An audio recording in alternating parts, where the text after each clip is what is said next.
In the stillness before dawn, when the world holds its breath between night and morning, there lived a man whose life was measured not in minutes or seconds, but in the gentle rhythm of shadows and starlight, in the soft whisper of wind through stone corridors, and in the sacred dance of light across ancient walls. His name was Brother Thomas, and he was the keeper of time at the monastery of St. Aldrich, nestled in the rolling hills of what we now call England, in the year of our Lord 1247. But Thomas did not keep time the way you and I might imagine.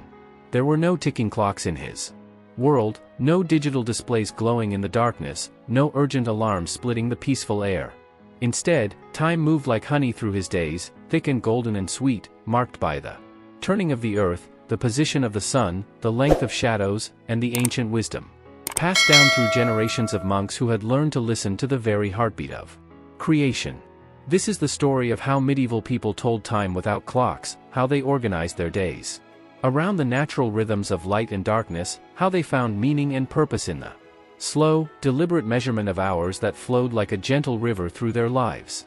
It is a story of patience and observation, of community and solitude, of the profound peace that comes from living in harmony with the ancient dance of earth and sky. As we begin this journey together, let yourself sink into the soft warmth of your bed, feel your breathing slow and deepen, and allow your mind to drift back through the centuries to a time when each moment was precious not because it was counted, but because it was felt, experienced, and lived with quiet intention. Come now, and walk with Brother Thomas through a single day in his medieval world, where time was not something to be conquered or saved, but something to be received like a gift, honored like a prayer, and shared like bread among friends. The Monastery of St. Aldrich.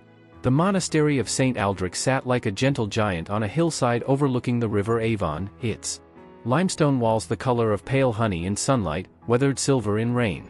Built 2 centuries before Brother Thomas arrived, the monastery had grown organically from the landscape, as if it had always been there, as natural as the ancient oak trees that sheltered its walls and the spring that bubbled up clear and cold from the earth behind the scriptorium. The buildings formed a perfect square around a central courtyard, with the great church at the eastern end, its tower rising toward heaven like a stone prayer. Along the northern side ran the dormitories where 37 monks slept on simple wooden beds, their brown woolen robes hanging from pegs driven into walls that had absorbed decades of whispered prayers and gentle snores. The western side housed the refectory where meals were taken in contemplative silence, and the southern wing contained the scriptorium, the library, the chapter house, and the small chambers where the monastery's essential work was carried out day after day, season after season, year after year. In the center of the courtyard stood a sundial, carved from the same limestone as the buildings, its gnomon casting shadows that moved like the hand of God across its carefully marked surface. But this sundial was only one of many ways the monks of St. Aldrich marked the passage of time. They read time in the height of the sun, the length of shadows, the position of stars, the behavior of animals, the opening and closing of flowers, and in the deep, intuitive knowledge that came from years of living in harmony with the natural world. The monastery followed the rule of Saint Benedict, which divided each day into periods of prayer, work, and rest. But unlike our modern world, where time is chopped into precise minutes and seconds, the medieval day flowed in gentle waves, each period blending into the next like colors in a sunset, each moment precious and unhurried. Brother Thomas, keeper of the hours. Brother Thomas had not always been a monk. 37 years old now, with hands calloused from decades of manual labor and eyes that held the deep peace of one who had found his place in the world, he had once been a carpenter in the village below. His wife had died in childbirth when he was 25, taking their unborn child with her, and in his grief, he had sought solace in the quiet rhythms of monastic life. He had been at St. Aldrich for 12 years now, and for the past 5, he had served as the monastery's timekeeper, the brother responsible for ensuring that the community's daily prayers were observed at their proper hours, that work began and ended when it should, that meals were served when the community gathered, and that the great bell in the tower was rung to mark the sacred divisions of each day. Thomas rose each morning before dawn, not because an alarm woke him, but because his body had learned to sense the approach of the hour called vigils, when the monks gathered in the dark church to sing the first prayers of the day. His internal clock had been trained by years of practice, attuned to the subtle changes in light and air that preceded sunrise, to the way the Silence of deep night began to give way to the gentle stirring of birds, to the almost imperceptible shift in the quality of darkness that announced the coming of a new day. On this particular morning in late autumn, as Thomas opened his eyes in his narrow cell, he could sense that it was still deep night, but that dawn was perhaps 2 hours away. The air was crisp and still, carrying the scent of wood smoke from the village below and the earthy smell of fallen leaves. Through his small window, he could see the constellation of Orion standing high in the southern sky, which told him that it was indeed time for vigils. He rose slowly, feeling the cool stone floor against his bare feet, and pulled his brown woolen robe over his simple undershirt. The fabric was rough but warm, woven by the nuns at the nearby convent of St. Margaret and dyed with walnut hulls to achieve its rich brown color. He slipped his feet into leather sandals that he had made himself, using skills learned in his former life as a carpenter, and stepped quietly into the corridor. The canonical hours. The life of the monastery was organized around what were called the canonical hours, 8 periods of prayer that divided each day into sacred segments. These were not hours as we know them, with 60 precise minutes each, but rather periods of varying length that changed with the seasons, expanding and contracting like the breathing of the earth itself. Vigils, also called matins, was the first prayer of the day, observed in the deep of night while most of the world slept. It was followed by lauds at daybreak, prime when the sun was fully risen, terce at mid-morning, sext at midday, none in mid-afternoon, vespers at sunset, and finally compline before sleep. Each of these prayers had its own character, its own mood, its own place in the great wheel of the day. As Thomas made his way through the dark corridors toward the church, he was joined by his brothers, moving like gentle shadows through the stone passageways.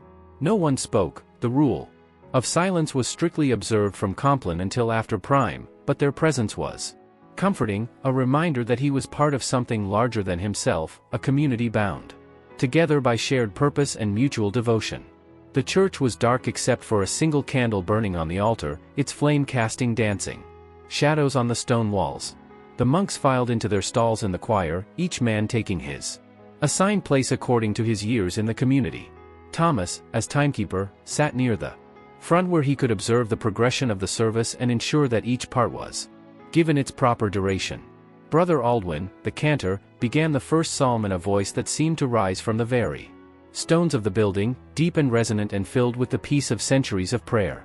The other monks joined in, their voices blending in harmony that had been practiced and perfected over years of singing together. The sound filled the church like incense, rising up into the vaulted ceiling and settling into the hearts of the men who had gathered to mark this sacred hour. Thomas closed his eyes and let the music wash over him, feeling the tension of sleep leave his body and mind. This was how each day began at St. Aldrich, not with the harsh ring of an alarm clock, but with the gentle beauty of human voices raised in praise, with the soft glow of candlelight, with the profound peace that comes from being exactly where one belongs at exactly the right time. The art of reading time in nature. After vigils, as the monks returned to their cells for a brief period of rest before lauds, Thomas made his way to the tower. This was his favorite time of day, the deep quiet hour before dawn, when the world seemed to hold its breath in anticipation of the coming light.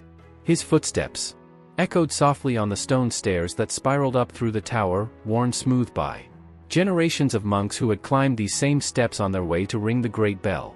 The bell tower was Thomas's domain, his sacred space where he practiced the ancient art of reading time in the natural world.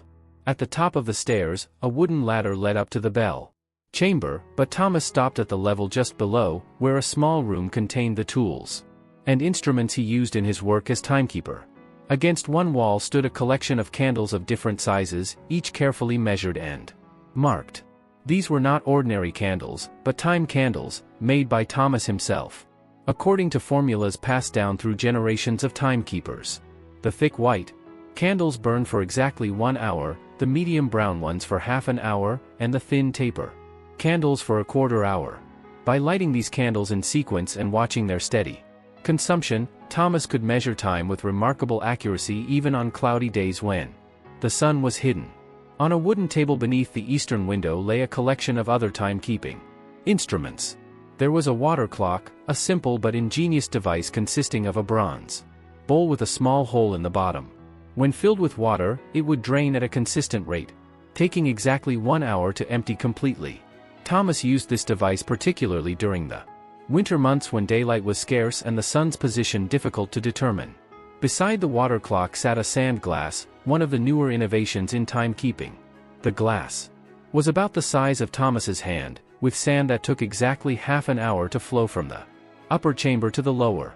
It was a gift from a traveling merchant who had obtained it from craftsmen in Venice, where the art of glassmaking was reaching new heights of sophistication. But Thomas's most treasured instrument was a small astrolabe, a brass disc covered with intricate engravings that mapped the movements of the stars and planets. It had belonged to his predecessor, Brother Marcus, who had died peacefully in his sleep 5 years earlier after serving as timekeeper for nearly 3 decades.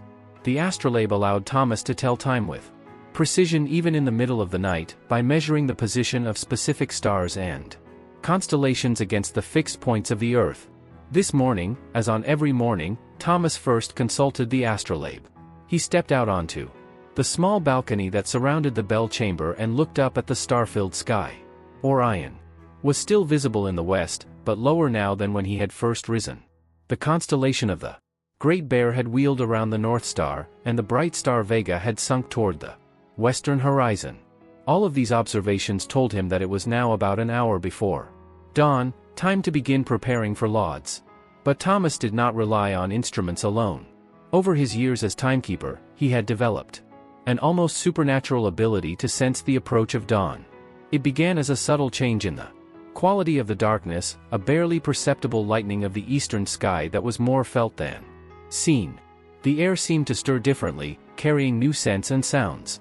Birds began to rustle in their roosts, and somewhere in the distance, a cock would crow, followed by another, then another, as the village below began its own slow awakening. Thomas had learned to read these signs like words on a page.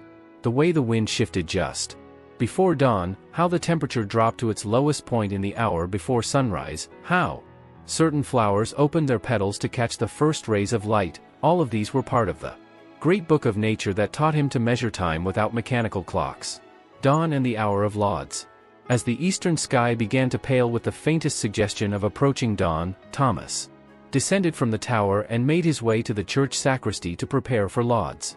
This was the second canonical hour, the prayer that welcomed the dawn and officially began the active day of the monastery.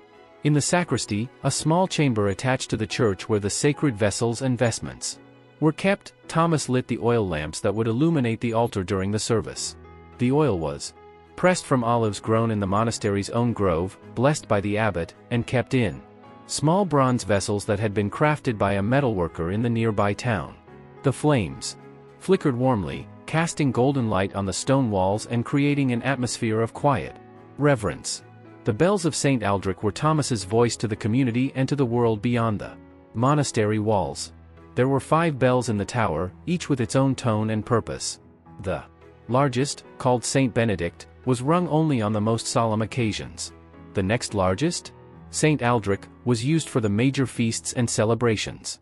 But for the daily marking of the canonical hours, Thomas used the 3 smaller bells, Gabriel for vigils and Compline, Michael for lauds and vespers, and Raphael for the minor hours of prime, terce, sext, and none.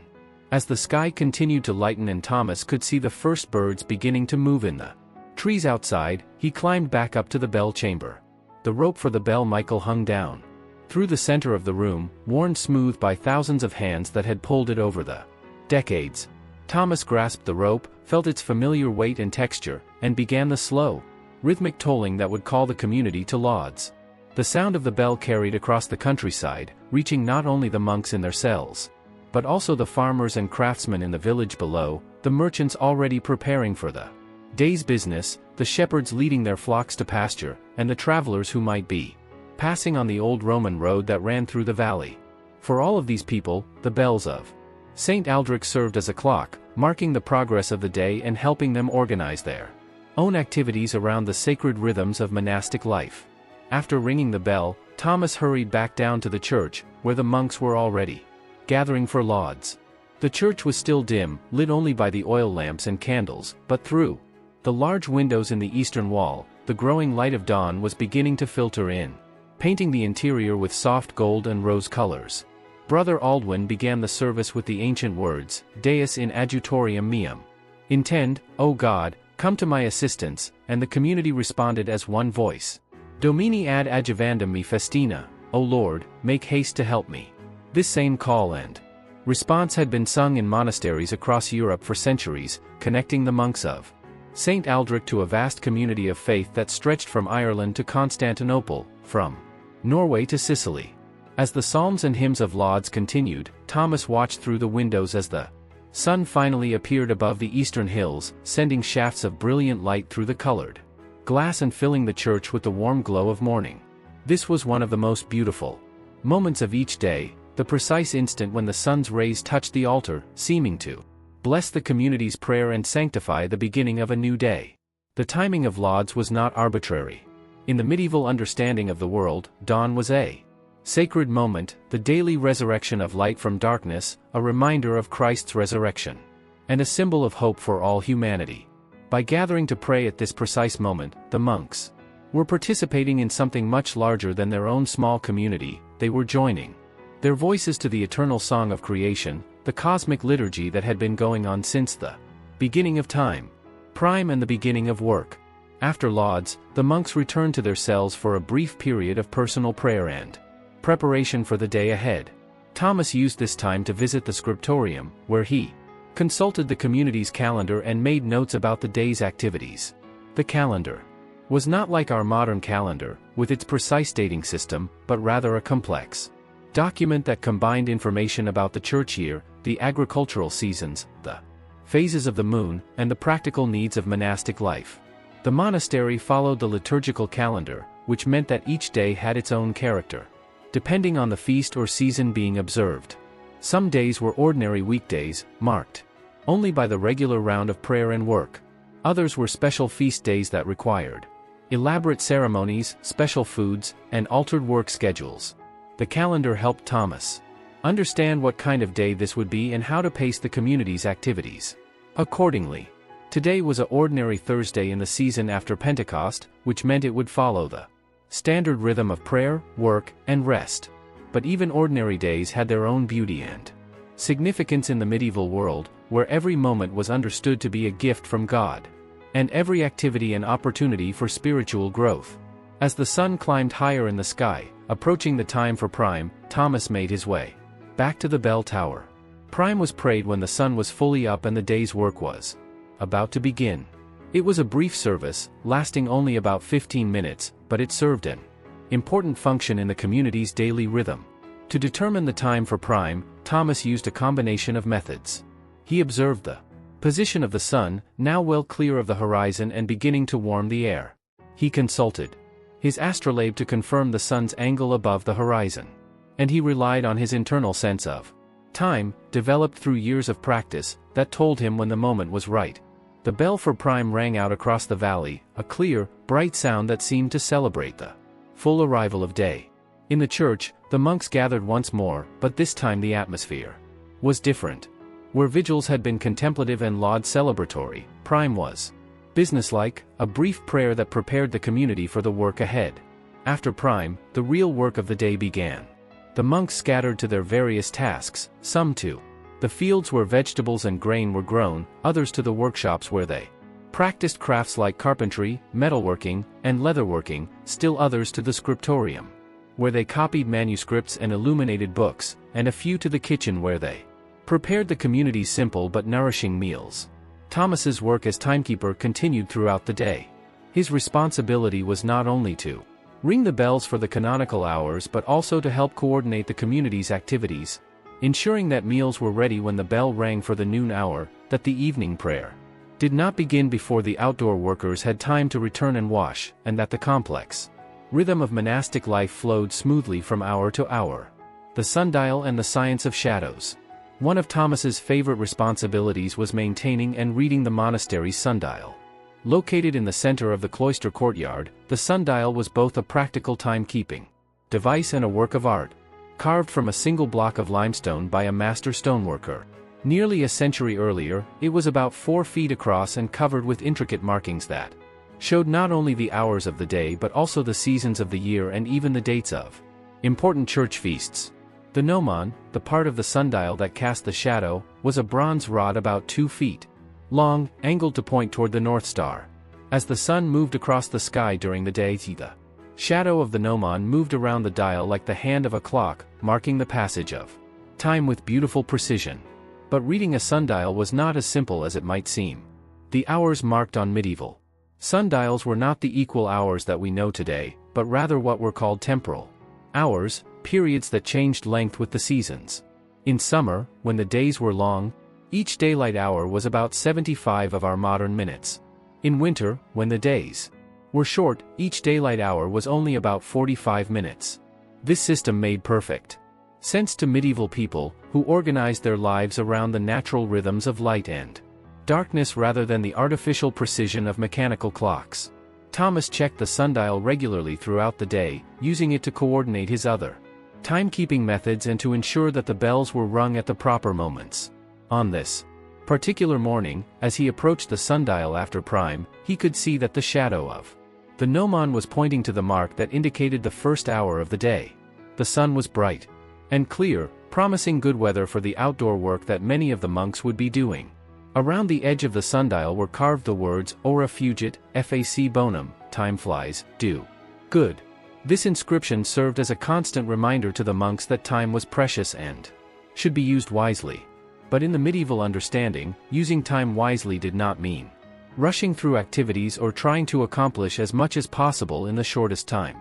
Instead, it meant approaching each task with mindfulness and care, doing everything ora et labora, with prayer and work, in a spirit of devotion and service. As Thomas studied the sundial, he was joined by Brother William, the monastery's gardener, who had come to consult the dial before beginning his morning work in the vegetable garden. William was an older monk, nearly 60, with hands permanently stained green from working with plants and a deep knowledge of the natural world that complemented Thomas's understanding of timekeeping. "Good morning, Brother Thomas," William said quietly, for the rule of silence had been lifted. "After prime, what does the day promise us?" Thomas pointed to the sundial's markings. "See how clear the shadow is? We should have bright sun until at least midday. The wind is from the west, which means fair weather. And look. Here," he indicated a series of smaller marks around the edge of the dial. "Today the sun will be at its highest point just after the 6th hour. Perfect for your work in the garden." William nodded approvingly. The collaboration between the timekeeper and the gardener was essential to the monastery's life. William needed to know not only when to plant and harvest, but also how to pace his daily work so that he would not be caught in the garden when the bells rang for the next prayer service. The sundial helped him plan his morning tasks so that he could return to the church at the proper time, cleaned and prepared for worship. This kind of cooperation and coordination was essential to medieval timekeeping. Because there were no mechanical clocks to provide a shared reference point, communities had to work together to create and maintain their sense of time. The bells, the sundial, the observation of natural phenomena, and the accumulated wisdom of experienced timekeepers like Thomas all combined to create a system that was remarkably accurate and efficient. Terce and the growing day. As the morning progressed and the sun climbed higher in the sky, Thomas prepared for the next canonical hour, terce, which was observed at what we would call mid-morning. The timing of terce, like all the canonical hours, was flexible, adjusted to the season and the needs of the community. In summer, when the days were long, terce might be as late as 9 o'clock in our modern reckoning. In winter, when daylight was precious, it might be as early as 7:30. To determine the proper time for terce, Thomas used several methods in combination. He observed the position of the sun, which should be about a quarter of the way from horizon to zenith. He consulted the sundial, watching for the moment when the shadow reached the mark for the 3rd hour. And he paid attention to the natural rhythms of the monastery itself, the sounds from the kitchen where the cooks were preparing the day's main meal, the voices of the monks working in the fields, the general level of activity that indicated the community was fully engaged in the day's work. When all these signs aligned, Thomas climbed once more to the bell tower and rang the bell. Raphael, calling the community to terce. This was one of the shorter services, lasting only about 10 minutes, but it served an important function in the day's rhythm. It provided a brief pause in the work, a moment for the community to gather and remember their shared purpose, and an opportunity to seek divine blessing for the tasks ahead. During terce, Thomas often reflected on the nature of time itself. In the medieval worldview, time was not simply a neutral medium in which events occurred, but rather a sacred dimension of existence, created by God and infused with meaning and purpose. Each moment was a gift, each hour an opportunity for growth and service, each day a step on the journey toward eternal life. This understanding of time was profoundly different from our modern perspective. We tend to think of time as something to be managed, saved, spent, or wasted, a resource to be allocated efficiently to achieve maximum productivity. But for medieval people like Thomas, time was something to be received gratefully, experienced fully, and offered back to God through prayer and good works. After terce, the work of the day continued with renewed energy. Thomas made his rounds of the monastery, checking on various activities and coordinating schedules. In the scriptorium, he found Brother Martin working on a copy of the Gospel of Matthew, carefully forming each letter with a quill pen and ink made from oak galls and iron. The work was painstakingly slow. A single page might take several days to complete, but it was approached with the same devotion and care that characterized all monastic activities. "How goes the work, Brother Martin?" Thomas asked quietly. Martin looked up from his writing, his eyes bright with concentration. "Slowly but surely, brother Thomas. I should finish this page by sext, God willing. The light is good today, perfect for detailed work." This was another example of how medieval timekeeping was integrated into every aspect of daily life. Martin's work depended on natural light, which varied throughout the day and season. He had learned to pace his activities according to the movement of the sun, doing his finest detail work during the bright morning hours, switching to less demanding tasks as the light began to fade in the afternoon, and setting aside his pen entirely when darkness fell. The kitchen and the rhythm of meals. One of the most important applications of timekeeping in medieval life was the coordination of meals. In the monastery, the community ate together twice a day, a light meal after the noon prayer of sext, and a more substantial meal in the evening before vespers. The preparation of these meals required careful timing to ensure that the food was ready when the community gathered. Thomas worked closely with Brother Benedict, the monastery's head cook, to coordinate the kitchen schedule with the canonical hours. Benedict was a cheerful man in his 40s who had joined the monastery after working as a baker in the nearby town. He understood the rhythms of cooking, how long it took to bake bread, how much time was needed to prepare a hearty soup, when to start the process of brewing ale so that it would be ready when needed. The kitchen of St. Aldrich was a large, warm room with a massive fireplace at one end and long wooden tables for food preparation. Herbs hung drying from the rafters, filling the air with the scents of sage, thyme, rosemary, and lavender. Clay pots and wooden bowls lined the shelves, and a collection of iron and bronze cooking implements hung from hooks on the walls. On this particular morning, as Thomas checked on the kitchen activities, he found Benedict and two assistant cooks preparing the day's meal. A large pot of barley soup was simmering over the fire, flavored with onions, herbs, and small pieces of bacon from the monastery's pigs. Fresh bread was rising in wooden troughs, ready to be baked in the stone oven that was built into the wall beside the fireplace. "Brother Thomas," Benedict called out cheerfully, "perfect timing. I was just wondering about sext today. Will it be at the usual hour?" Thomas consulted the mental calendar he carried in his head. "Yes, Brother Benedict. The sun should reach its highest point at the normal time. You should have the meal ready to serve shortly after the bell rings." This kind of coordination was essential to the smooth functioning of monastic life. The meals had to be ready at the precise moment when the community finished their noon prayer, but they also had to be prepared without disrupting the other activities of the monastery. Benedict had learned to read the subtle signs that Thomas used to track the progress of the morning, the angle of sunlight through the kitchen windows, the sounds of activity from other parts of the monastery, the general rhythm of the day as it unfolded. The food itself was simple but nourishing, designed to sustain the monks through their long days of prayer and work without being luxurious or self-indulgent. The rule of Saint Benedict emphasized moderation in all things, including diet, and the meals at St. Aldrich reflected this principle. There was always enough to eat, and the food was prepared with care and attention. but it was not elaborate or fancy.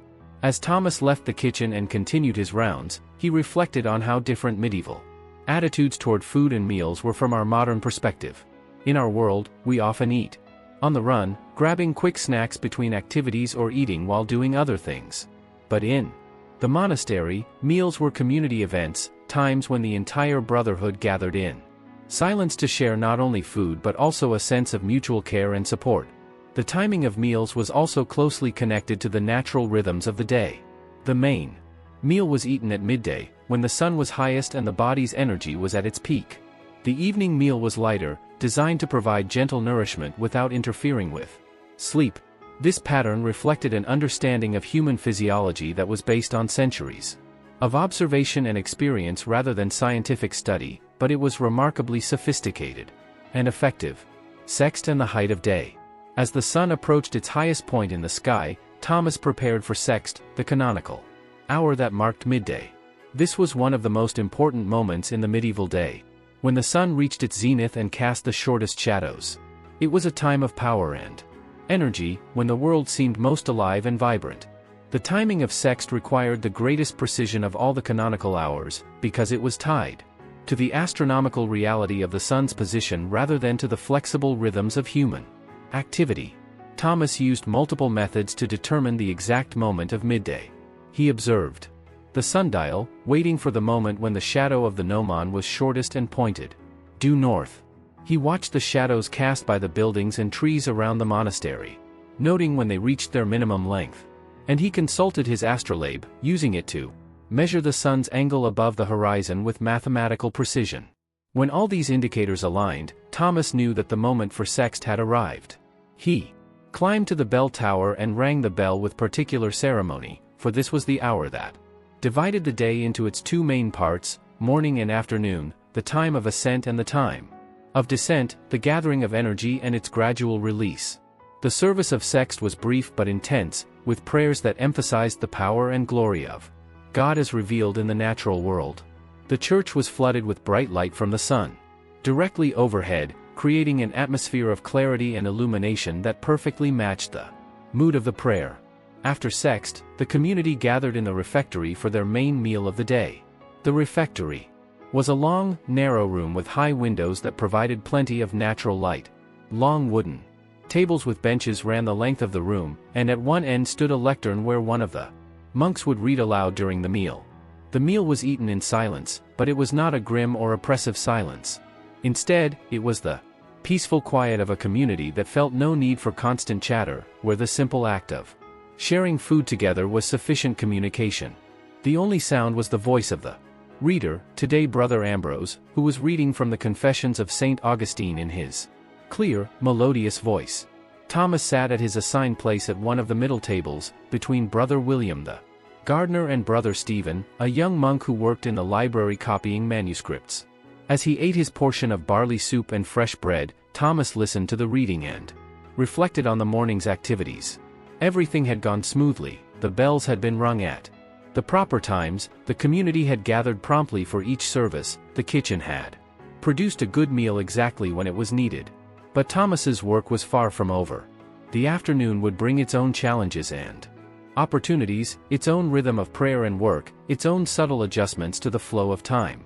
Medieval timekeeping was not a matter of setting a schedule and following it mechanically, but rather an ongoing process of observation, adjustment, and coordination that required constant attention and care. The afternoon hours and changing light. After the meal, during the period called merides or midday rest, many of the monks took a brief nap or engaged in quiet personal prayer.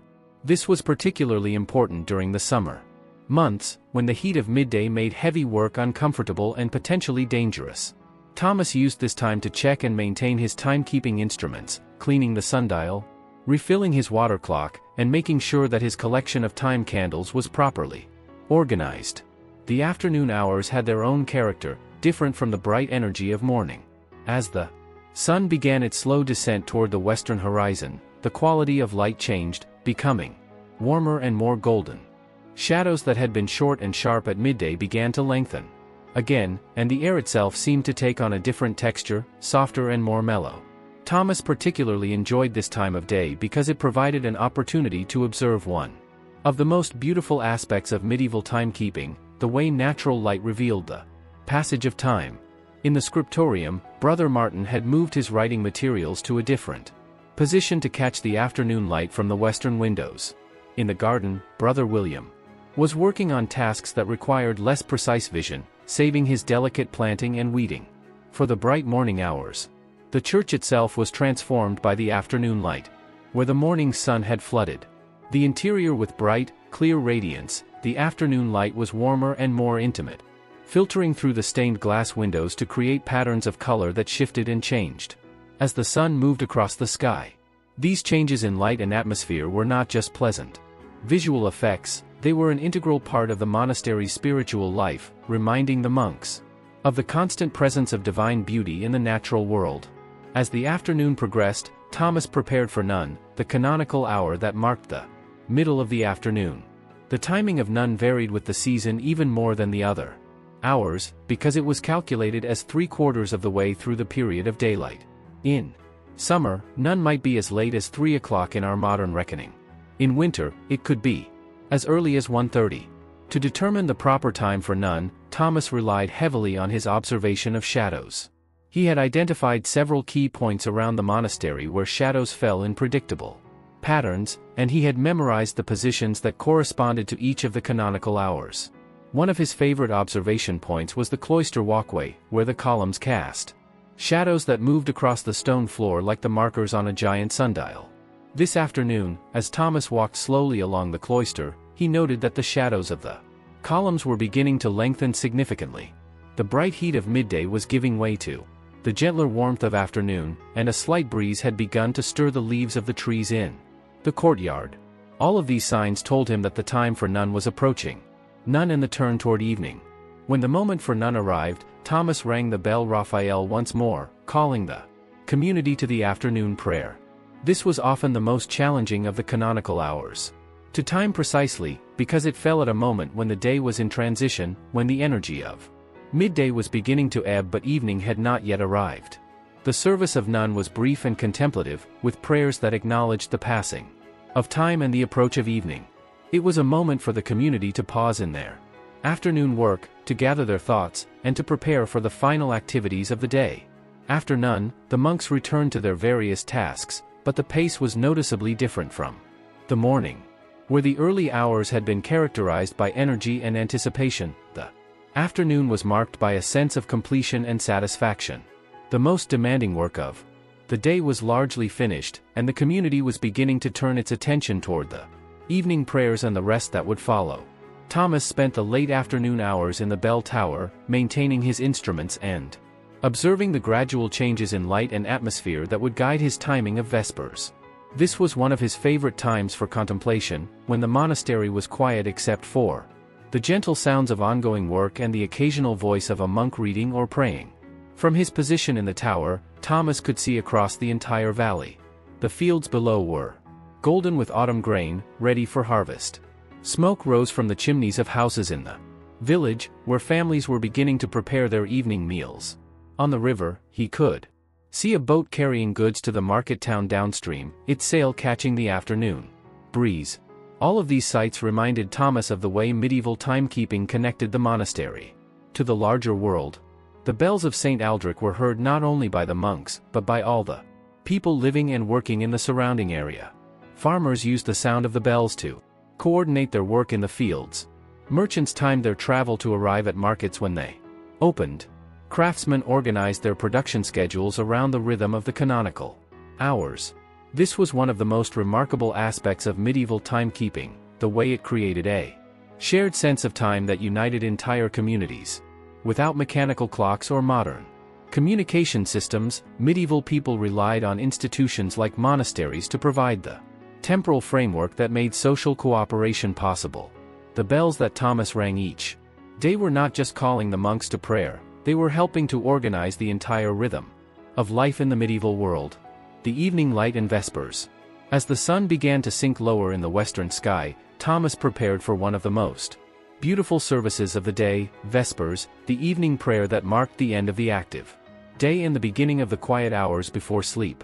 The timing of Vespers was particularly important because it needed to occur while there was still enough light for the community to gather safely in the church, but late enough to truly mark the conclusion of the day's work. Thomas used multiple methods to determine the proper time for Vespers. He observed the position of the sun, which should be low in the western sky but still clearly visible above the horizon. He noted the quality of the light, which at this hour took on a special golden character. That was unlike any other time of day. He listened to the sounds from around the monastery, the lowing of cattle being brought in from pasture, the voices of workers returning from the fields, the general sense of the day winding down. One of Thomas's most reliable indicators for the timing of Vespers was the behavior of the birds. About an hour before sunset, the birds that had been active throughout the day began to seek their roosts for the night, while other birds that were active in the twilight hours began to emerge. The swallows that nested under the eaves of the monastery buildings would begin their final hunt for insects, diving and swooping through the air in graceful patterns. In the distance, Thomas could hear the first calls of owls beginning to wake up for their nighttime activities. When all these signs aligned, the position of the sun, the quality of light, the sounds of the community, the behavior of animals, Thomas knew that the time for Vespers had arrived. He rang the bell Michael, its deep, resonant tone carrying across the valley and announcing to the world that another day was drawing to a peaceful close. Vespers was one of the most elaborate services of the day, with multiple psalms, hymns, and readings that celebrated the beauty of creation and expressed gratitude for the day's blessings. The church was lit by dozens of candles and oil lamps, creating a warm, golden atmosphere that seemed to capture and concentrate all the beauty of the day that was ending. As the monks sang the ancient hymns of Vespers, Thomas stood in his place in the choir and felt the deep satisfaction that came from a day well lived. Each of the canonical hours had been observed at its proper time, the community's work had proceeded smoothly, meals had been served when they were needed, and the great wheel of the day had turned as it should, carrying the monastery through another cycle of prayer and work. But even as he celebrated the successful completion of another day, Thomas was already thinking ahead to the evening hours that remained. There was still Compline to be observed, the final prayer of the day that would send the community to sleep in peace. And tomorrow would bring its own challenges and opportunities, its own rhythm of prayer and work, its own subtle variations in timing and schedule. Compline and the gift of sleep. After Vespers, the community gathered in the refectory for their light evening meal, usually bread, cheese, and perhaps some fruit or vegetables from the monastery's gardens. This meal was even simpler than the midday dinner, designed to provide gentle nourishment without interfering with sleep. As the community ate in peaceful silence, Thomas consulted his mental calculations about the timing of Compline, the final canonical hour of the day. Compline was always prayed after full darkness had fallen, but not so late that the monks would be overly tired the next morning. The exact timing varied with the season. In summer, when sunset came late, Compline might be as late as 9 o'clock. In winter, when darkness fell early, it could be as early as 6:30. To determine the proper time for Compline, Thomas relied primarily on his observation of the natural progression from twilight to full darkness. This was a gradual process that unfolded over about an hour. As the sun sank below the horizon, the sky gradually darkened, and the first stars began to appear. The progression of evening was one of the most beautiful aspects of medieval timekeeping. As Thomas made his way around the monastery after the evening meal, checking on various activities and ensuring that everything was properly secured for the night, he observed the subtle changes that marked the transition from day to night. The air began to cool, carrying new scents of dew and night-blooming flowers. The sounds changed too, as the daytime birds fell silent and were replaced by the calls of owls and the rustle of small creatures beginning their nocturnal activities. In the scriptorium, Brother Martin was carefully cleaning his pens and putting away his writing materials. The light was now too dim for detailed work, and the rule of the monastery forbade working by candlelight in the scriptorium, both to prevent fires and to ensure that the monks got adequate rest. In the kitchen, Brother Benedict and his assistants were banking the fires and preparing for the night. Some coals would be kept glowing under carefully arranged ashes, ready to be blown back to life in the morning, but the main cooking fires were allowed to die down to reduce the risk of accidental fires during the night. Throughout the monastery, the community was engaged in the gentle ritual of preparing for sleep. Beds were made ready, personal items organized, and prayers offered for a peaceful night and a blessed tomorrow. There was no sense of hurry or anxiety. The day had been lived fully and well, and now it was time to rest and prepare for the gifts that the next day would bring. When full darkness had fallen and the first stars were clearly visible in the sky, Thomas rang the bell Gabriel one final time, calling the community to Compline. This was the most intimate and peaceful of all the canonical hours, a quiet prayer that gathered up all the experiences of the day and offered them to God like incense rising in the night air. The church was dimly lit for Compline, with just enough candles to allow the monks to see their prayer books and move safely through the building. The atmosphere was one of profound peace and gratitude, a sense of completion and surrender that prepared the community for the gift of sleep. The prayers of Compline included a beautiful antiphon that was particularly appropriate for a community whose life was organized around the careful measurement of time. In pace in idipsum dormiam et requiescam, in peace I will both lie down and sleep. These words captured perfectly the medieval understanding of sleep, not as a mere biological necessity, but as a sacred activity, a time when the soul was freed from the concerns of the day and could rest in the loving presence of God. Night and the completion of the circle. After Compline, the great silence descended upon the monastery of St. Aldrich. From now until after prime the next morning, the monks would observe complete silence, speaking only in cases of genuine emergency. This silence was not oppressive or burdensome, but rather a gift, a chance to rest not only the body but also the mind and voice, to allow the day's experiences to settle and integrate, and to prepare for the profound rest that would restore them. For the next day's service, Thomas made one final round of the monastery, checking that all fires were properly banked, that the gates were secured, and that everything was in order for the night.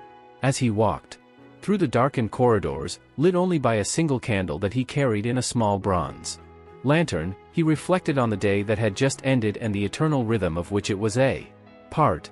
In the bell tower, Thomas extinguished all but one small candle, which would burn throughout the night as a sign of the community's ongoing prayer and vigilance. He checked his timekeeping instruments one last time, making sure that everything was ready for the next day's observances. The water clock was filled and ready to measure the hours of darkness. The astrolabe was positioned for nighttime observations. The collection of time candles was organized and prepared. But most importantly, Thomas prepared his own internal clock for the night ahead. Over his years as timekeeper, he had developed the ability to wake naturally at the proper time for vigils, even without any external alarm. This was not magic or supernatural ability, but rather the result of years of practice and attention to the subtle rhythms of his own body and the natural world around him. As Thomas lay down on his simple wooden bed, pulling the rough woolen blanket up to his chin, he offered a quiet prayer of gratitude for the day that had passed and a petition for wisdom and strength for the day to come. The cell was completely dark except for the faint starlight that filtered through the small window, and the silence was broken only by the distant hooting of an owl and the gentle breathing of his fellow monks in the neighboring cells. This was the completion of the daily circle, the moment when all the careful measurements of time came to rest in the peaceful darkness of sleep. But even in sleep, the wheel of time continued to turn. The stars wheeled overhead in their ancient patterns, the moon rose and set according to its eternal schedule, and somewhere in the depths of the night, Thomas's internal clock was already beginning the process of preparing him for the next day's awakening. The wisdom of natural time. As we follow Brother Thomas through his final moments of consciousness before sleep, it's worth reflecting on what his way of life can teach us about the nature of time itself. In our modern world, we have gained tremendous precision in our measurement of time. Our clocks can measure fractions of seconds, our computers can coordinate activities across vast distances with incredible accuracy, and our schedules are planned with a detail that would have amazed medieval people. But in gaining this precision, we may have lost something equally valuable, the sense of time, as a natural, organic dimension of existence rather than a mechanical framework imposed upon life.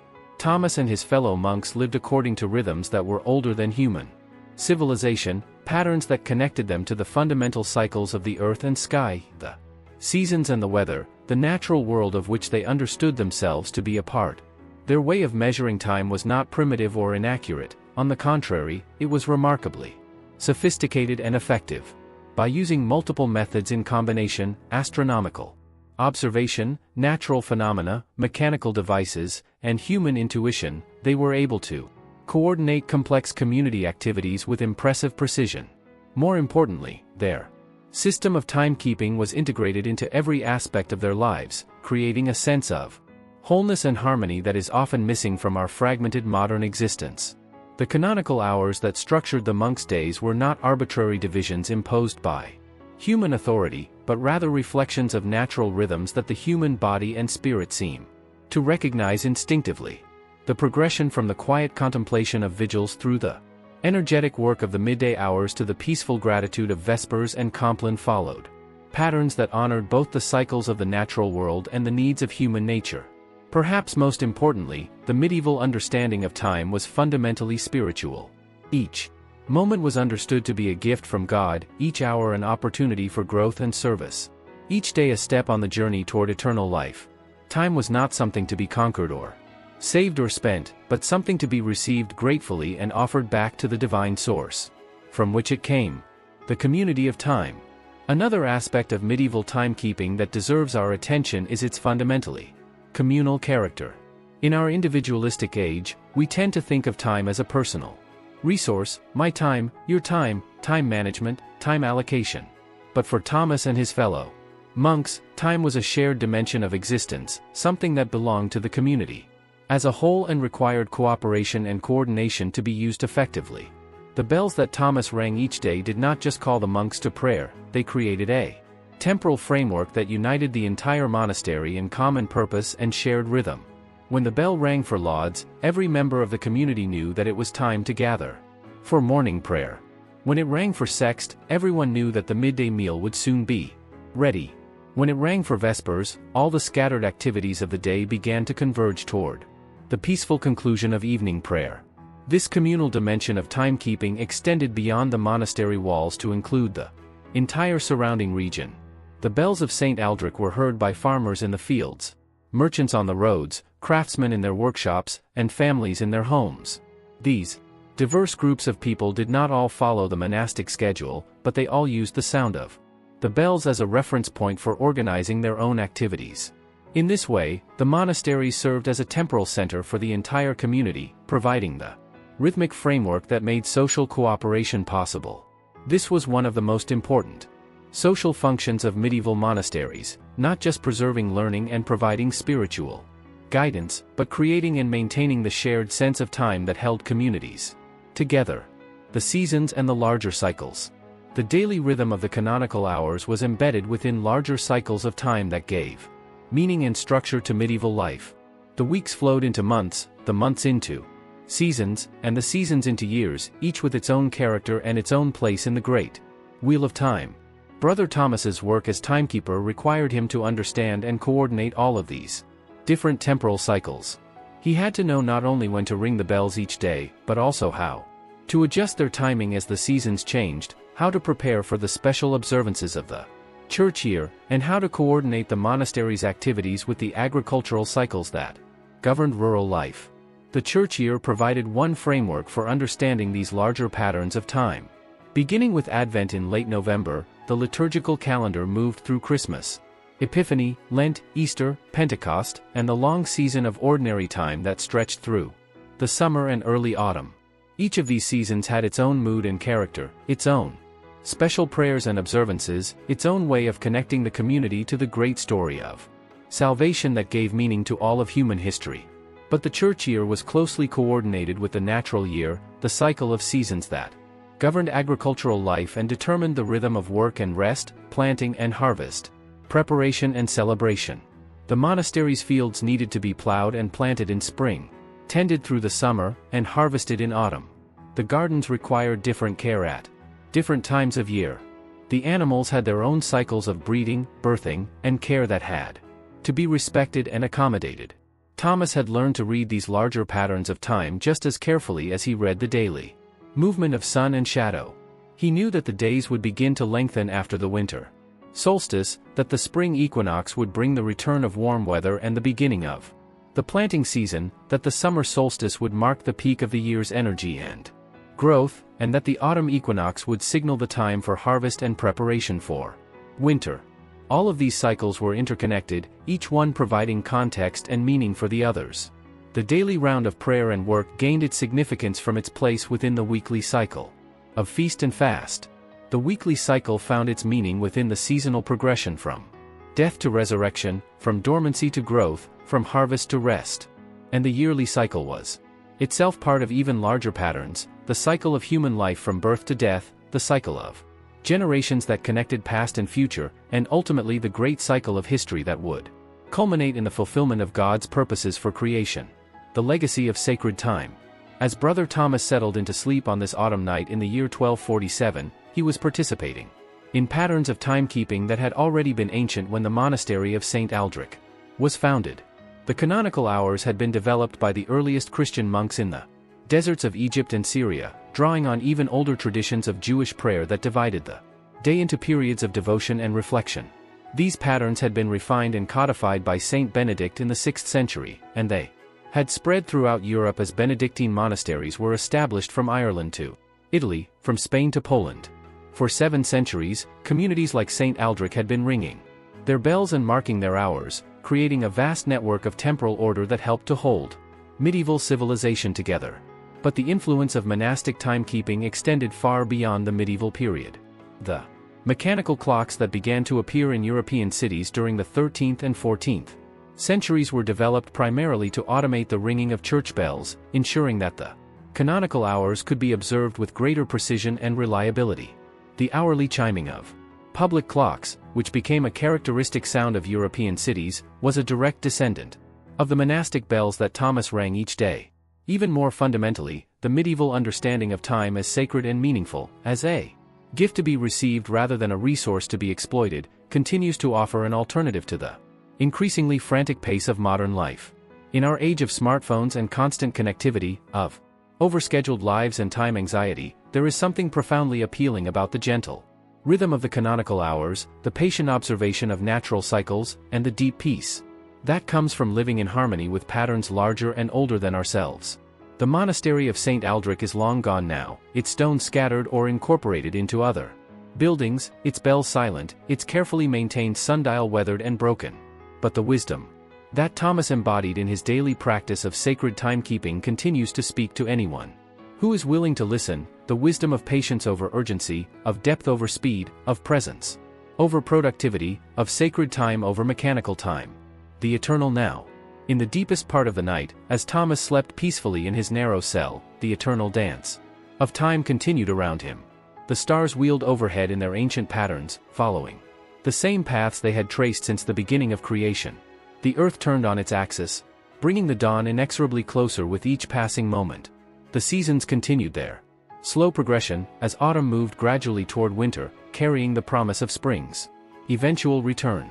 In the village below the monastery, other people slept in their own beds, following their own rhythms of rest and work, their own ways of measuring and experiencing time. Farmers dreamed of the next day's harvest, merchants planned their routes to distant markets, mothers rocked their babies to sleep with lullabies that had been sung for generations. All of these individual lives were connected by the great web of time that enclosed them all, the shared rhythms of day and night, the common progression of seasons, the universal experience of birth, growth, maturity, and death that united all living beings in a single story of existence. But beyond all these cycles and patterns, beyond the careful measurements and observations that filled Thomas's days, there was something else, a dimension of time that was not temporal at all, but eternal. In the medieval understanding, this was the time of God, the eternal now in which all moments existed simultaneously, in which past and future were gathered into a single, perfect present.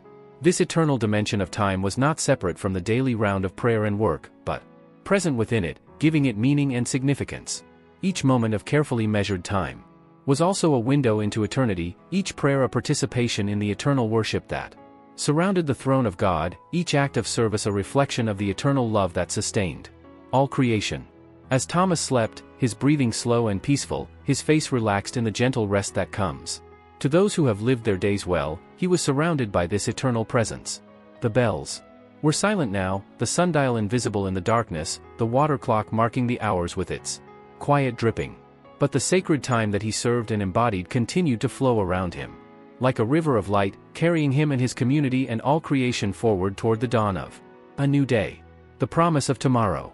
Somewhere in the depths of his sleep, Thomas's internal clock was already beginning the subtle process of preparing him for the next awakening. His body knew, with the wisdom of years of practice, when the time for vigils would arrive. His spirit was already gathering itself for another day of service, another round of prayers and bells and careful observations of the natural world. When he woke in a few hours, he would rise as he had risen thousands of times before, pull on his rough brown robe, slip his feet into his leather sandals, and make his way through the dark corridors to the church where his brothers would be gathering for the first prayer of the new day. The cycle would begin again, familiar yet ever new, ancient yet freshly created in each moment. The sun would rise, as it had risen every day since the beginning of the world, and Thomas would read its position with the skill of a lifetime's practice.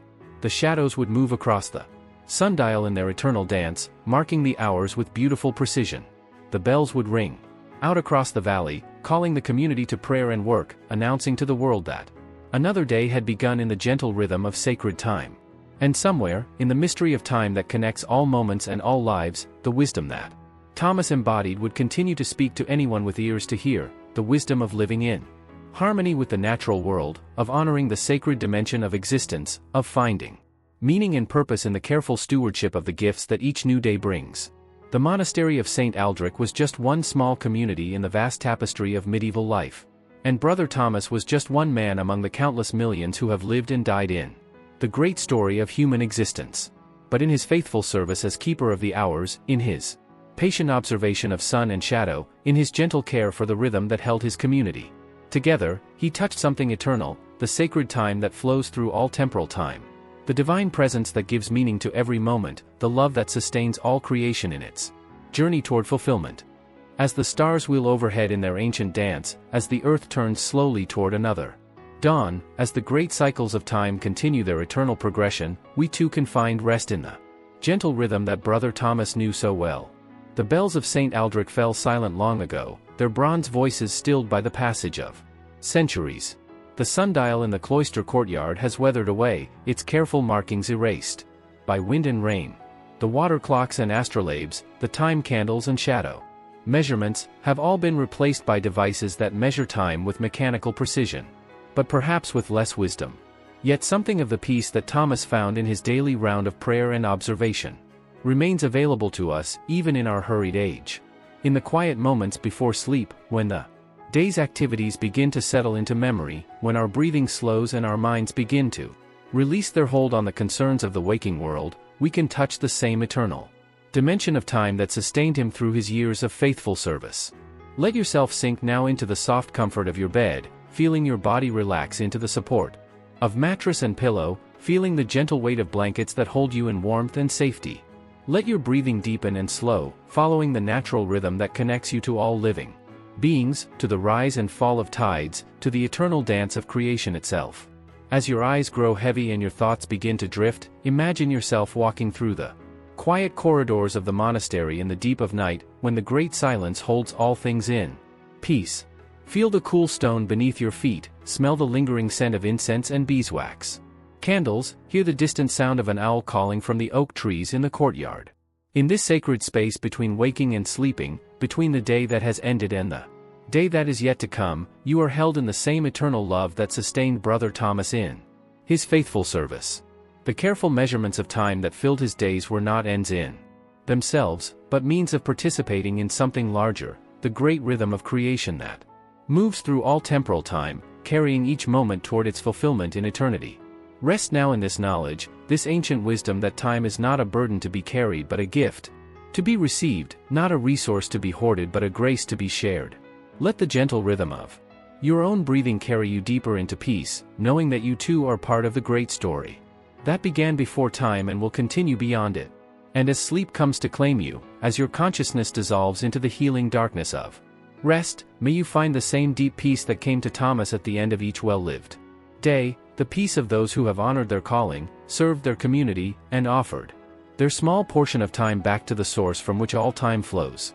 The stars trace their ancient paths above you now, as they trace them above the monastery of Saint Aldrich 7 centuries ago, as they will trace them for generations yet to come. In their eternal dance, in the quiet rhythm of your breathing, in the gentle progression from day into night into day again, the sacred time continues its patient work, weaving all things together in love, carrying all creation forward toward the dawn that will have no ending. Sleep now, and rest well, held in the arms of time that is not time, surrounded by the peace that Thomas knew, participant in the eternal now that embraces all moments in its boundless love. Tomorrow will bring its own gifts, its own opportunities for service and growth, its own small part in the great story of existence. But for now, for this blessed moment, there is only rest, only peace, only the gentle embrace of sacred sleep. In pace in idipsum dormiam et requiescum, in peace I will both lie down and sleep.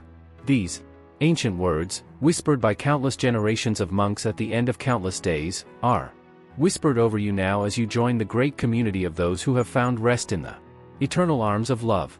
Sleep well, dear soul. Sleep in peace. Sleep in the sacred time that holds all temporal time, in the eternal now that makes every moment precious, in the boundless love that sustains all creation in its journey home.